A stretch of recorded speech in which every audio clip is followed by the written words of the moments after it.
everybody. Welcome back to the Moose Club. Make sure before we get started, you like, follow, subscribe, and share Moose Club Pod down there at the bottom of your screen. Kind of that's where you can keep up with all of our latest content. So last episode we discussed, Biden winning the presidency, our reaction to that, how it played out, Trump's reaction, and kind of what the transition might look like moving forward, and then what's going to happen with the Senate with the two runoffs in Georgia. That's a good transition into this episode on what Biden's priority should be for his first term. And a lot of that likely will be dependent on what happens in Georgia, what he's able to accomplish. Definitely interested to hear what you guys think. I think this is more up your guys' alley than mine. I'm more reactionary when it comes to discussing politics. I'm not so much really have the insight into like what agendas should be set and how they, that all that good stuff. But I think some of this might have already been kind of trickling out of the Biden camp a little bit, but it sounds like the obvious ones, of course, are rejoining the Paris Climate Accord. COVID, of course, is going to be, I think Biden announced his COVID response coordinator or something today. I'm not sure who it was, but I think I saw something about that. But he's got 4 years. So I'm sure they're ambitious in what they think they can get done and what they're going to try and get accomplished. But maybe we can kind of talk about a little bit what maybe they should aim to achieve if they gain control of the Senate, and worst case scenario of what is likely that they'll be able to achieve if Republicans hold on to control of the Senate. So what do you guys think for, just what his priority should be, once he steps into the Oval Office? Well, everybody's kind of said it, but agenda one has to be some sort of COVID. Most likely the COVID package will have all of the other goodies attached to it, some sort of huge omnibus bill, probably COVID, another round of checks, money to state and local governments, all of those things, probably more unemployment stuff, and I'm assuming that'll be at the Democrats' disposal if they hold on to the Senate. If not, then it's is it just the 1.8 trillion bill that was left, that's been sitting there since however long the GOP passed through their COVID bill. That'll probably have to take priority over everything. Aside from that, well, going back to 2018 was the healthcare year. Everybody voted to get Democrats back into power, and the House at least, on the idea that they needed to protect the Affordable Care Act away from a reactionary president and him wanting to strip away protections of it. Now, the problem is that if the Affordable Care Act is functionally eliminated there and nothing is there to replace it, that's going to be absolute haywire through the health insurance markets. So I can't imagine that the GOP would continue to really, it's a useful tool during election years, but actually getting rid of like the ACA and things like that are, that's Pandora's box that actually will hurt the people that the GOP needs to vote for them, essentially. So I would assume that there'll be a big push towards some sort of, obviously not what I would prefer, but I don't know, some sort of additional subsidies to something to shore up the Affordable Care Act on probably better financial grounds or legislative grounds, so it's not a constant court battle anymore. For kind of a random thing, I'm sure at some point that would, if possible, get back into the Iran nuclear deal as well. That'll probably be one of those first 100-day things, on top of getting back into like climate peace accord and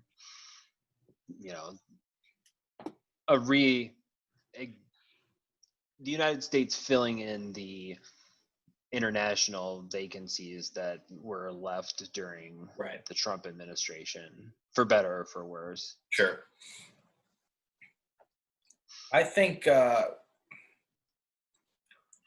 Well, let me ask you this, Bork. So I think that I think Biden has a tough job. First, if the Democrats don't win these 2 runoff seats in Georgia, I think it's going to be a reversion back to deficit hawk Republican Party. Like, got to get this under control, even though they ran the deficit up to $1 trillion under when they controlled all 3 branches of government. Now they're not in power, so now it's spending is an issue again. Mm-hmm. So if they don't win, I'm not optimistic on very much. But if they do, if they get to the 50 seats, Democrats get to the 50 seats in the Senate, I think that's good. That's good news. But I think Biden, I still think he's in a really tough position for the mere fact that having only 50 seats doesn't really, you can't get too aggressive in what you're trying to accomplish because you just don't have the votes there. And I mean, Biden's whole thing of that, one of the big things he's ran on is his ability to reach across the aisle and work with people. But is he going to be able to get the progressive wing of the Democratic Party to accept things that aren't, everything they like? Is he going to be able to build on Obamacare without transitioning, without going as far as what, the AOCs want healthcare to go to? I mean, I guess it really just depends, like if in a world where this isn't, completely academic and Mitch McConnell is minority leader, then I don't envision them being able to, I mean, they will not be happy about it, but from a pure legislative, vote whipping aside, like I don't imagine them having enough votes to, really sideline the moderate, band-aid fixes to Obamacare that are probably going to come through under, a Biden administration. I would like to contend with, there is the argument to be made that if you were, if you ever were one of the recovery that took place under Obama was one of the slowest ones in, history. Wasn't aggressive enough.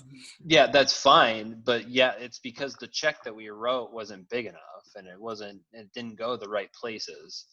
So if you're, again, taking people, these people that, are the deficit hawks, taking them at face value, that if you're really trying to, alleviate the deficit, well, the first thing you got to do is get the economy back on its feet. And how do you do that? Well, you pump a bunch of money into it because we're America and you can just do that. Yeah. So if you want to start shrinking that deficit, to grow the economy, well, how do you do that? Well, you turn the money pump on. Yeah, right. I know people hate that, but it works. It works, folks. It does. They only hate it when they're not in control. Right. It's just a means of when they're not in control, tying the hands of Democrats and limiting what they're able to accomplish. So then 4 years later, when it's their turn to, run for president and they can say, wow, you didn't really do a whole lot. Like, you had Yeah, four. well, the nightmare comes in the midterms if McConnell yeah. is, because I mean, if there's anybody who's well practiced in how to play those kind of obstruction politics to your advantage, it's the GOP at this point. Joe, what do you think for Biden's first term? So I mean, I think it's going to be broken down into two things. And anybody that's been a part of politics knows that each president's going to have their 100-day agenda.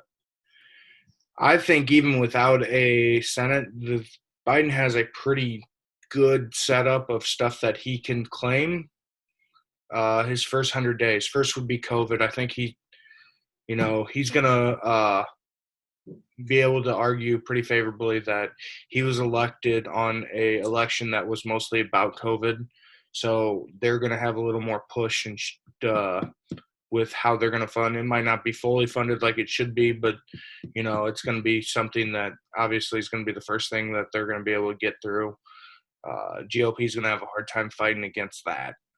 Second thing, obviously, without even having to go to Congress, he can get back in two of the agreements that are good for our foreign policy with the Paris Climate Accords and the Iran nuclear deal. I think he'll get back into both of those. Another thing I think that they should really push on, obviously talking about money and,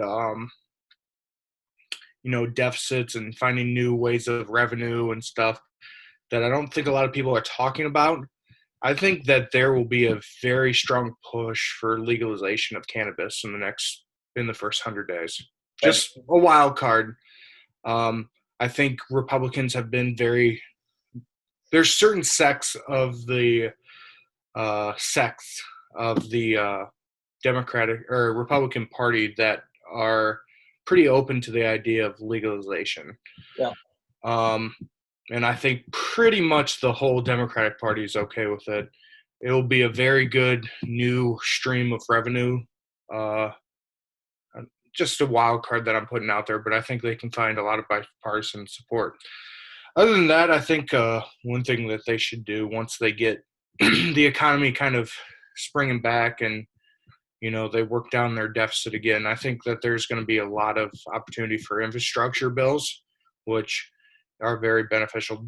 The infrastructure is going to be outside the first 100 days because there's just going to be too much spending going into COVID relief. I think another thing that they can kind of shove up the GOP's ass, pardon my language, is, the virtue signaling of these two bills during the Trump administration. I think criminal justice reform, I think they're going to be able to push that against the GOP because the GOP and Trump run as like this big vindication of criminal justice reform when nothing they were doing was really substantial at all.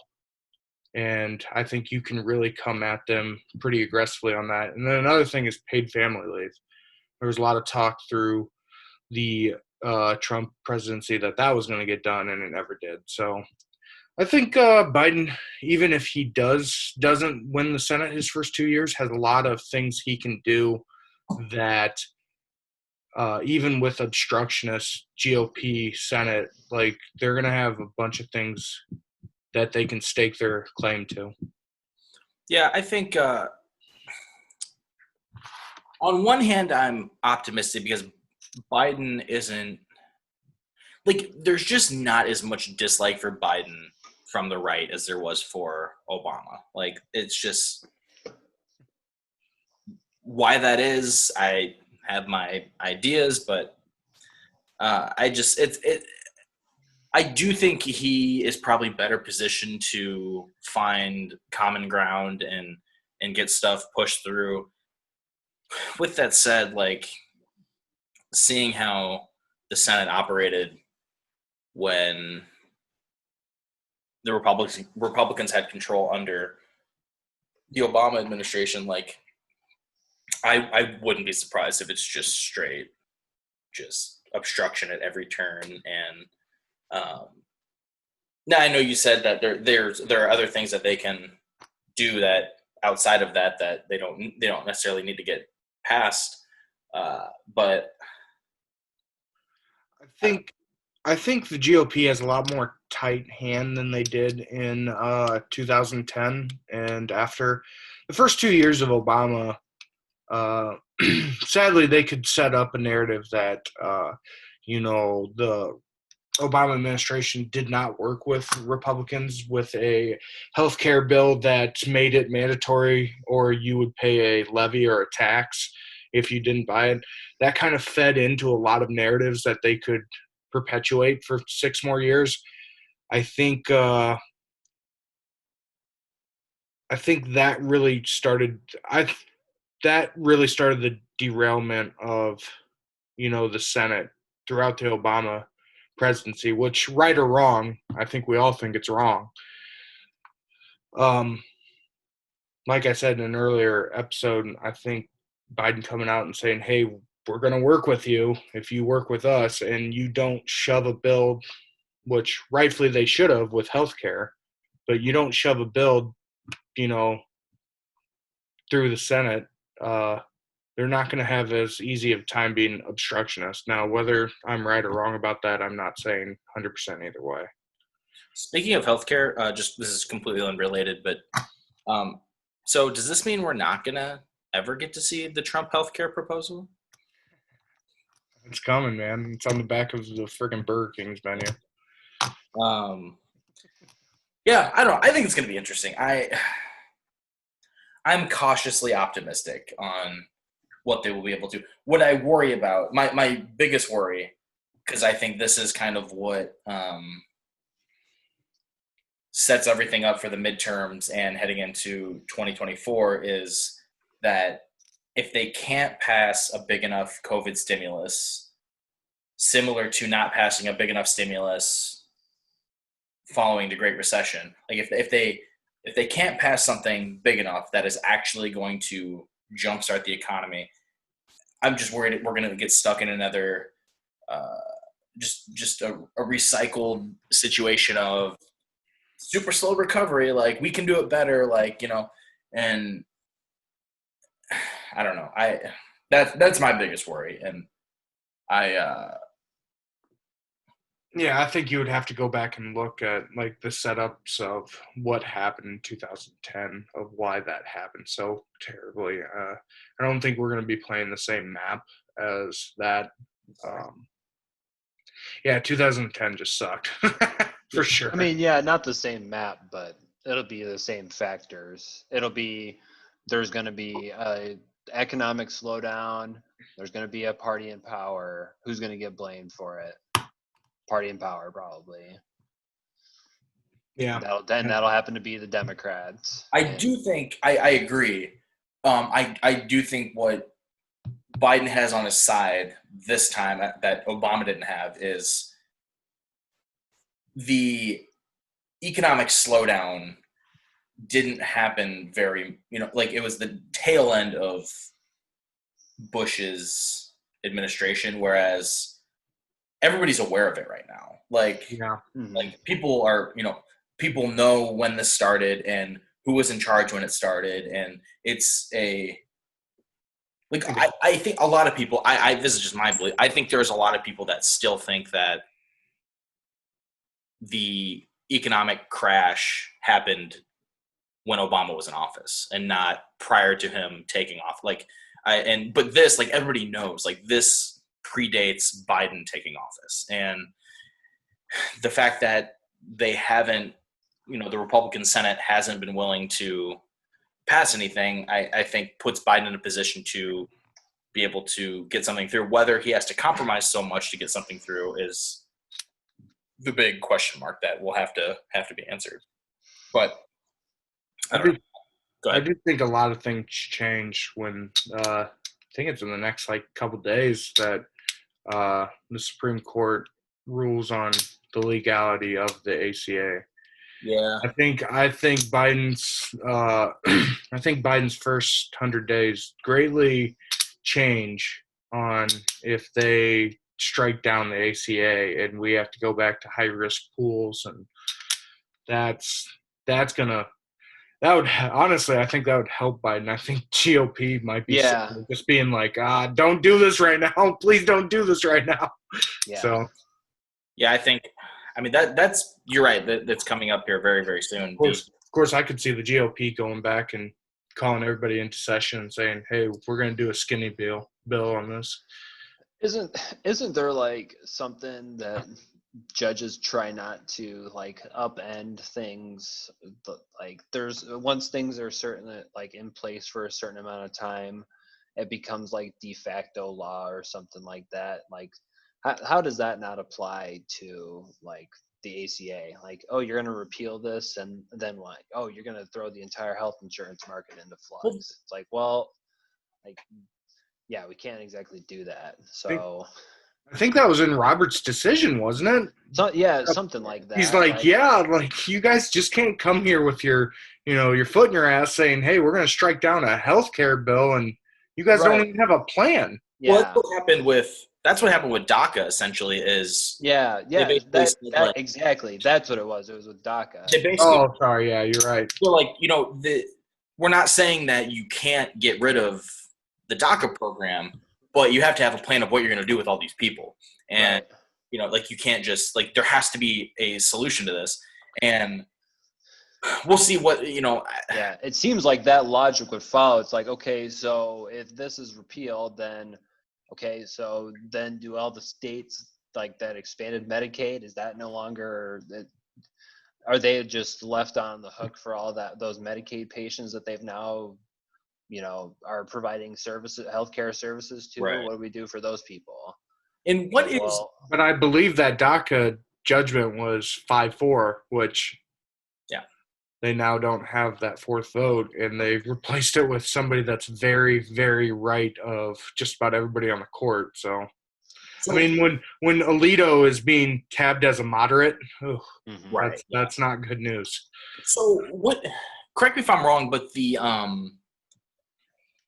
penalty was struck down for the ACA, correct? Yeah, the individual mandate. So the thing that kept coming up with the Amy Coney Barrett, the idea of severability, like, can you invalidate part of the bill without invalidating the entire thing? So what is the remaining issue that they're pointing to now and saying, can the ACA does the ACA still function at its heart without the individual mandate? The penalty? Yeah. Gotcha. Okay, so that's the issue now. That's the problem. So they strike down the individual mandate, and then they say, "Hey, without this, is this really going to do?"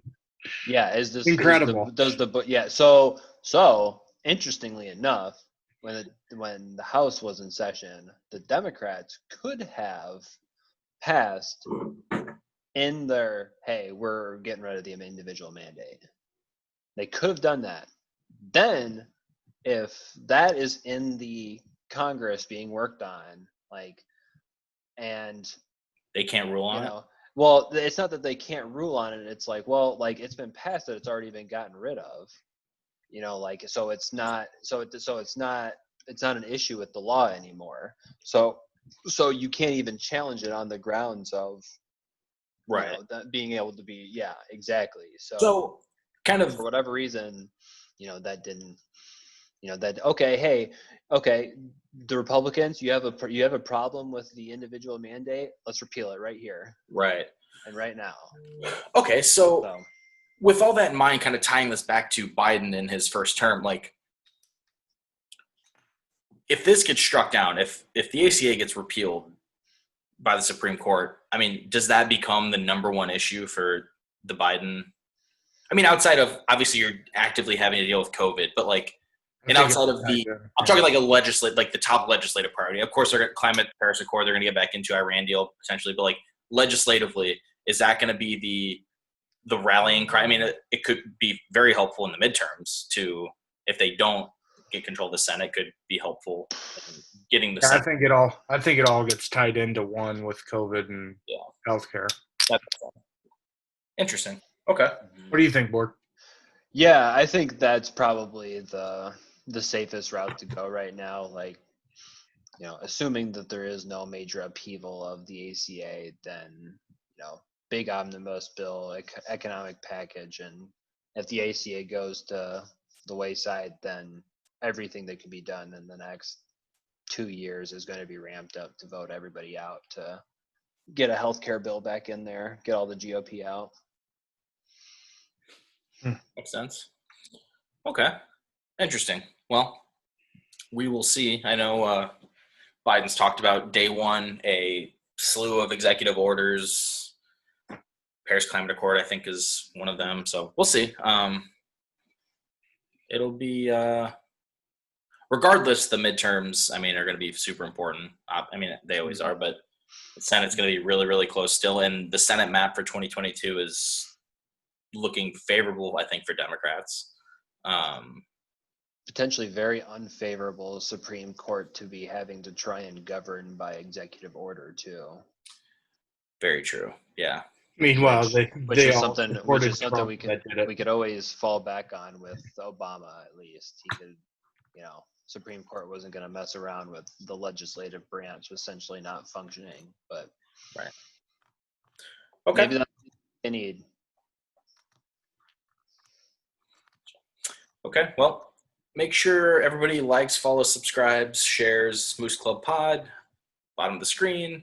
Be on the lookout for our next episode, where we're going to have a cordial discussion on the moderate wing and the more progressive wing of the Democratic Party. The stuff in the news recently with Abigail Spanberger and AOC and all that stuff. So be on the lookout for that coming out soon.